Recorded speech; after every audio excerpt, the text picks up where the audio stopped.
Assalomu alaykum. Sport Plus dasturimizning yana bir sonini sizga havola etamiz. Bu galgi dasturimizda UFC'ning eng yaxshi jangchilaridan biri Charles Oliveira haqida hikoya qilamiz. Jangchi Braziliya favelalarida tug'ilgan va bolaligida deyarli nogiron bo'lib qolgan. Shifokorlar uning yura olmasligini aytishdi, ammo Charles taslim bo'lmadi va endi u dunyoning eng yaxshi MMA jangchilaridan biri. Oliveira futbolni yaxshi ko'rardi, ammo 7 yoshida artrit bilan og'rigan. U 2 yil kasalxonada yotdi va nogiron bo'lib qolishi mumkin edi. Charles Oliveira San Paulo favelalarida farrosh ayol va qassob ishchi oilasida dunyoga kelgan. Bolaligida barcha yosh braziliyaliklar singari futbolni yaxshi ko'rardi, ammo 7 yoshida u fojiaga duch keldi. Shifokorlar unga mashg'ulot qilishni taqiqladi. Unda yurakning g'ayritabiiy shovqinlari va to'piqlarga ta'sir qiluvchi artrit aniqlandi. Charles qattiq azob chekdi va harakatlanishga qiynaldi. Futbolga berilib ketgan bola uchun bu haqiqiy sinov edi. Shifokorlar ota-onasiga u sportni unutishi kerakligini va nogiron bo'lib qolishi mumkinligini aytdi. Doktor yurmasligini, nogironlar aravachasida qolishini aytdi, ammo biz buni hech qachon qabul qilmaymiz deb javob berdik. Xudo bunga yo'l qo'ymasligini bilardim deb eslaydi Charlesning onasi. Oliveira to'pig'ini qimirlata olmadi va 2 yil kasalxonada yotdi. Ona palatada o'g'lining kravati yonida polda uxlardi. Bir marta 1 oy davomida uyiga qaytmadi.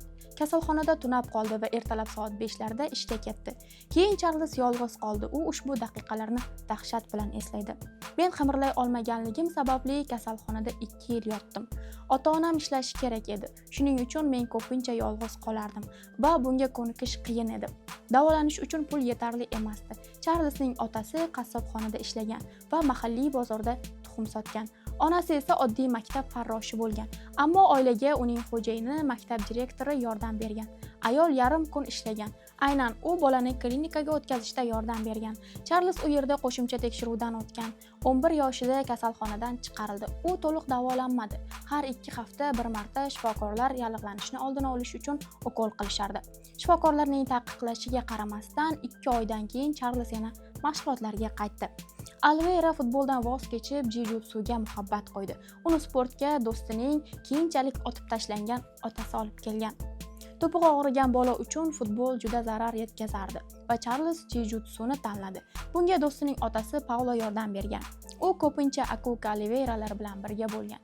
Keyinchalik Oliveira uni jiu-jitsu bo'limiga olib kelgan kishi Paulo uning uchun amakisidek bo'lib qolganini tan oldi. Afsuski, Paulo chempionning muvaffaqiyatini ko'rmadi. Charlesning birinchi mashg'ulotdan atigi 2 yil o'tgach, Paulo otib tashlandi. U mehribon qalbi, ota-onamni hurmat qilgani va meni akamni yaxshi ko'rgani uchun oilamizning bir qismiga aylandi. Ishonchim komilki, u mening hayotimda bo'layotgan voqealarni yuqoridan ko'radi. U bu yerda bo'lishni istardim, chunki u meni jiu-jitsuga olib kelgan. Ishonamanki, u men bilan bo'lgan voqeadan faxrlanadi, chunki u mening muvaffaqiyatimdan doimo xursand bo'lgan, deydi Oliveira. Charlesning onasi o'g'lining sevimli mashg'ulotlariga qarshi edi. U yana jarohat olishidan qo'rqardi. Ammo otasi o'g'lini qo'llab-quvvatladi va yutuqlar uni uzoq kuttirmadi. U kasalxonadan chiqqanidan 2 oy o'tib jiu-jitsuni boshladi va 2 oydan so'ng mahalliy chempionlikni qo'lga kiritdi. Biz vrachlik punktiga qaytganimizda shifokorlar bu mumkin emasligini aytdi va Charles allaqachon 2 oltin medal bor edi deb eslaydi uning otasi. Jiu-jitsu bo'limida Oliveira yaxshi esda qoldi. U har doim boshqa bolalar ustidan hukmronlik qilishni xohlardi. Hatto qizlar ham bundan mustasno emasdi. Buning uchun murabbiylar bir vaqtlar Charlesni parterdan chetlatgan.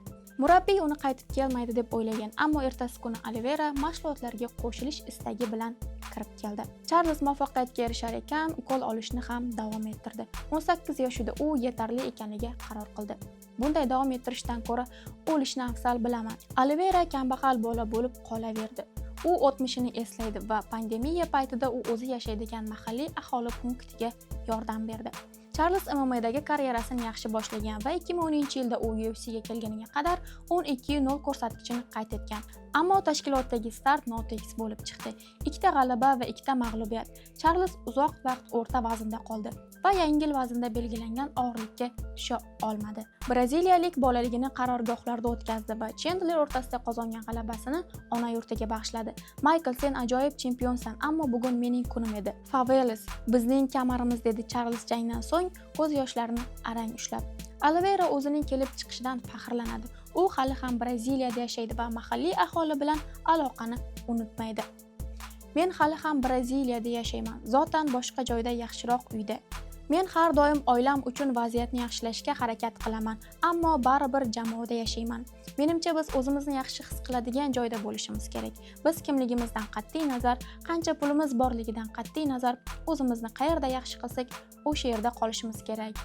Men qayerdan kelganimni eslayman va qayerga borishimni xohlayotganimni bilaman. Ammo mening yuqori maqsadlarim o'tmishimni unutishim kerak degani emas, deydi Charles. Oliveira o'zini yulduz deb hisoblamaydi, lekin u o'z hayotini yaxshi tomonga o'zgartirish uchun nomidan foydalanadi. Men o'zimni taniqli odam sifatida ko'rmayapman. Boshqalar menga qanday yordam bergan bo'lsa, ularga yordam berishni o'ylaydigan oddiy odamman. Men ham doim favelalardan tashqarida kimdir kelib bizga yordam bermasligini aytaman. Biz o'zimiz bir-birimizga yordam berishimiz kerak. Imkonim boricha yordam berishga harakat qilaman. Mening do'stlarim bor. Ular mashhur bo'lishni xohlamaydigan, ammo oziq-ovqat sotib oladigan yaxshi odamlar va biz uni favelalarda tarqatamiz. Men pulimni sarflayman, odamlar uchun xayr-ehson qilaman. Ular uchun oziq-ovqat sotib olaman. Afsuski, jamoat muhtoj va ochlikdan aziyat chekmoqda. Biz savatlarni eshikka qadar yetkazib berishimiz kerak, chunki bitta oila hududdagi barcha posilkalarni o'g'irlaydi. Men ayniqsa bolalarning baxtli bo'lishlariga yordam berishga harakat qilaman, deb ta'kidlaydi Charles. 2020-yil oxirida Oliveira odamlarga oziq-ovqat tarqatish uchun tug'ilgan shahriga ketdi. Aholi pandemiya tufayli katta zarar ko'rdi va Charles braziliyaliklarni muhtojlarga yordam berishga chaqirdi. Guaruja juda kambag'al jamiyat. Pandemiya paytida ular uchun qiyin bo'lgan. Ba'zilari pulsiz qolgan. Men shu yerda o'sganman. Shuning uchun do'stlarim bilan men odamlar uchun oziq-ovqat sotib olishga qaror qildik. Asosan bu uzoq muddatli mahsulotlarning to'plamlari edi. Agar iloji bo'lsa, iltimos, muhtojlarga yordam bering. Katta narsalar kichik harakatlardan kelib chiqadi. Keling, urinib ko'ramiz, deydi Oliveira. Charles UFC'da 10 yildan ko'proq vaqt davomida kurash olib borgan va bu kamarga boshqalardan ko'ra ko'proq mehnat evaziga erishgan. Biroq o'zi mazkur voqeaga to'liq ishonmaydiganga o'xshaydi. Tasavvur qiling, kambag'al qatlamdan bo'lgan bolaga shifokorlar sport bilan shug'ullana olmasligini aytishgan. Va qarang, men hozir qayerdaman, deya xotirlaydi Charles. Charles Oliveira haqidagi hikoyamiz sizga yoqqan bo'lsa, videomizni qo'llab-quvvatlab like bosing va keyingi tariximiz kim haqida bo'lishi haqida ham fikringizni bildirib o'ting.